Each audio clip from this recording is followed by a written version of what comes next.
Good morning, everybody. Happy hump day, right? It's Wednesday. Um, I wanted to come on here and just say something to everybody, especially the younger folks, okay?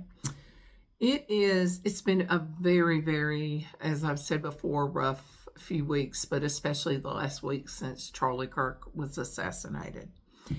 And I see a lot of young people out there who are celebrating his death, and they're the same people who have been uh, parts of many have been involved in the violent protests for Palestine, and others have been involved in violent protests against President Trump.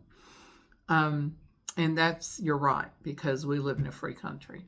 But there's something I want to try and help you all understand, and I never really got it myself until I grew up. And growing up is very complicated. A lot of people don't even get there till they're in their 50s or 60s. But my daddy died in 2014, and just a couple weeks before he died, it was the 4th of July, and he was with some of his friends, and they were talking about our country and the shape it was in at that time, which was not good. And I believe he recited the Declaration of Independence, and he started crying.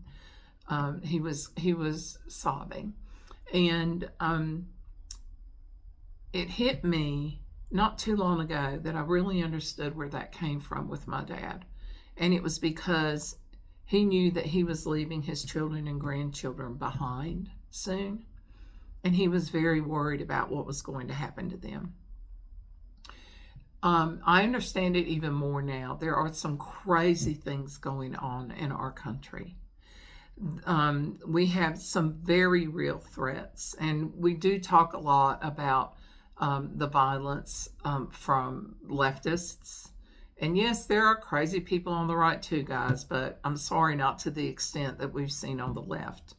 And the other violent threat that we have is from Islam. And now we're seeing whole cities being taken over by Islam, mayors being elected, city council members being elected. And some of these cities have even been able to institute Sharia law. I think the one that I'm very familiar with is in Minneapolis. And that's a real danger to us. Islam is not good. They do not love us. They do not like us. And they have one purpose, and that is to take over everything and everybody and convert them to Islam. I want you to know that Islamists are purposely having, I heard one the other day say, we're having 10 children for every 2 you have. And there is a method to their madness.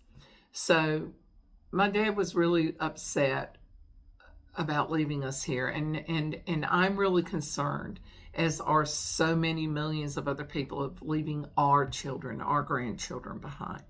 Because you young kids, you're at a point in your life where you kind of follow the leader in a lot of ways. And I remember even though I had a very strong will, and I've pretty much been a very strong person, I was one of those that was very easily influenced by people who had charisma and were popular, and intended to make me feel better about the things I was doing that were actually very, very wrong. So this is what we're concerned about, and it is heartbreaking for parents and scary too. I have friends of all ages. I'm very blessed. I'm a very social person. I'm surrounded by beautiful people, and not all of them are conservatives. But we all worry. We all worry about what we're leaving you all to, because there will come a time when you do grow up.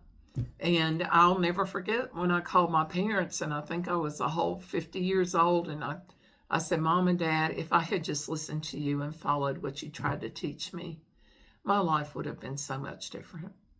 And so would have the life of my children too, and other people that came across me before I got well. So that's what I wanted to tell y'all about this morning, okay? I love you, and I'm happy to talk to you about anything or any questions that you have. And just remember that Jesus loves everybody, and God bless America. Bye.